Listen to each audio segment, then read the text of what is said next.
liées au diabète? Généralement, lorsque un diabétique n'est pas traité, et ça aura des répercussions sur beaucoup d'organes, précisément au niveau des yeux, au niveau des pieds, au niveau des artères et au niveau des dents. Mais aussi, en tout cas, il y aura beaucoup de lésions au niveau des différents organes. Donc c'est pour ça qu'il faut rapidement prendre en charge des cas diabétiques pour éviter des complications qui peuvent être souvent irréversibles. Très bien, prise en charge du diabète. Vous êtes un spécialiste de la prise en charge du diabète à travers les plantes. Donc, docteur, parlez-nous des plantes que l'on utilise pour traiter le diabète. Et pour traiter le diabète, généralement, on utilise l'infusion ou la décoction de certaines plantes. Et il y a beaucoup de plantes qui sont utilisées dans le traitement du diabète. Et je vais citer la plante qu'on appelle Euphorbia hirta. Euphorbia hirta, en germain on l'appelle kolngewa. En hausa on l'appelle nononkurkia.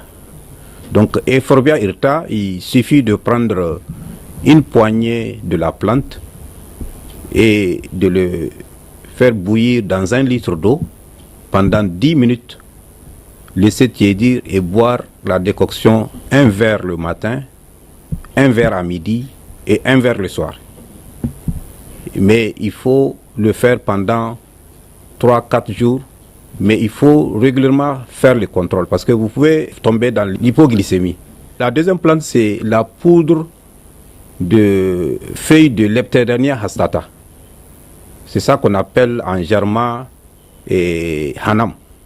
Donc il faut sécher à l'ombre et puis le transformer en poudre et utiliser une cuillère à soupe de cette poudre-là dans 1 verre d'eau chaude en infusion et boire l'infusion 1 verre le matin, 1 verre à midi et 1 verre le soir.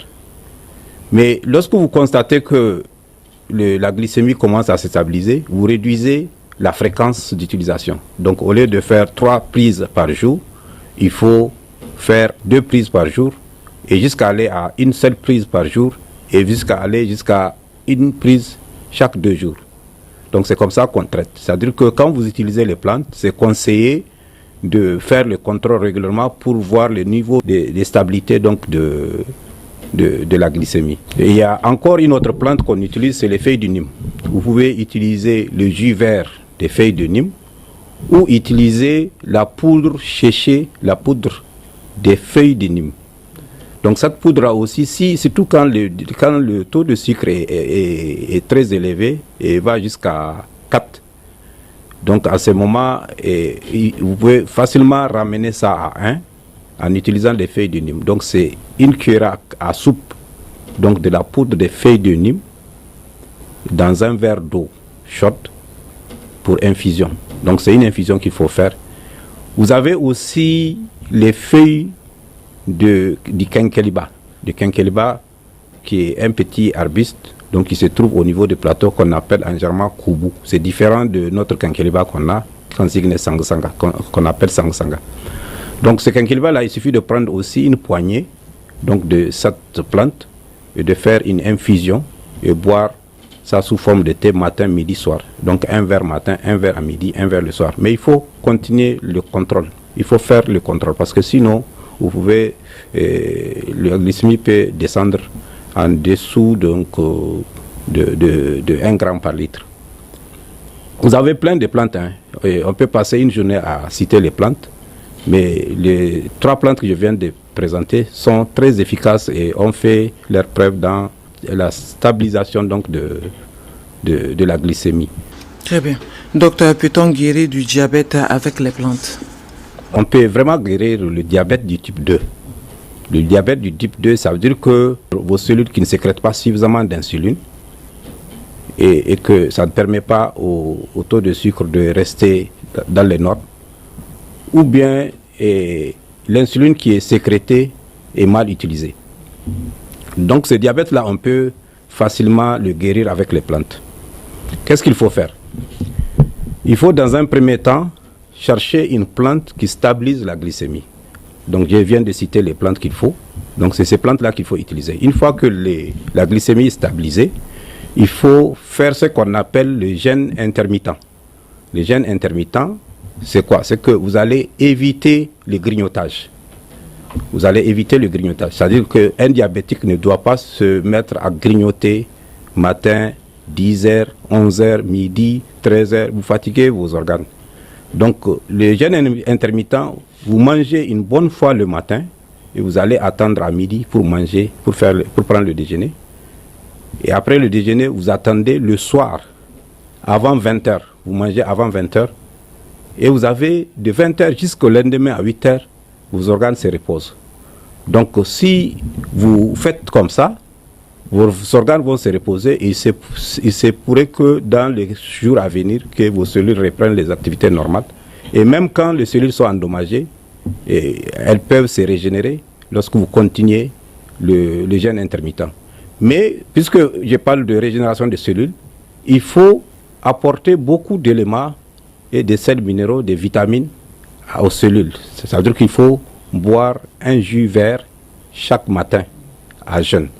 Le jus vert, c'est un cocktail de légumes crus et de fruits qu'il faut mixer et prendre un verre chaque matin à jeûne. Donc ça va apporter beaucoup de vitamines, ça va apporter beaucoup de sels minéraux et d'autres oligo-éléments dont l'organisme a besoin. Et ce sont ces éléments qui vont rentrer dans la construction des nouvelles cellules. Et si vous faites ça pendant 1 mois, 2 mois, 3 mois, vous allez certainement finir avec le diabète.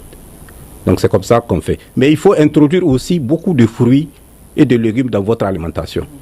Donc c'est comme ça qu'on peut réussir à guérir le diabète. Mais ça ne finit pas en 1 jour, 2 jours, parce que les gens, quand ils font le traitement, ils sont très pressés. Mais il faut faire un traitement qui peut durer. Donc ça dépend de l'état d'avancement donc de la maladie. Docteur, vous venez juste de parler des fruits qu'un diabétique peut prendre. Alors citez-nous quelques-uns. En fait, un diabétique peut prendre même n'importe quel fruit. Mais il est plus conseillé de prendre des fruits donc, qui ont un indice glycémique faible.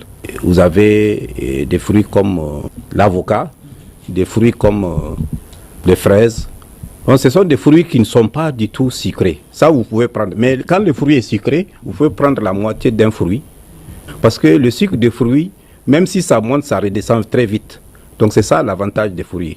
Et l'autre côté des choses, c'est que l'organisme a besoin de sucre. Bien qu'on dit un diabétique ne prend pas de sucre, l'organisme a besoin de sucre. Et surtout les sucres de fruits. Le sucre de fruits, c'est vraiment le carburant de l'organisme. C'est ce carburant-là que l'organisme utilise pour assurer le fonctionnement normal des organes.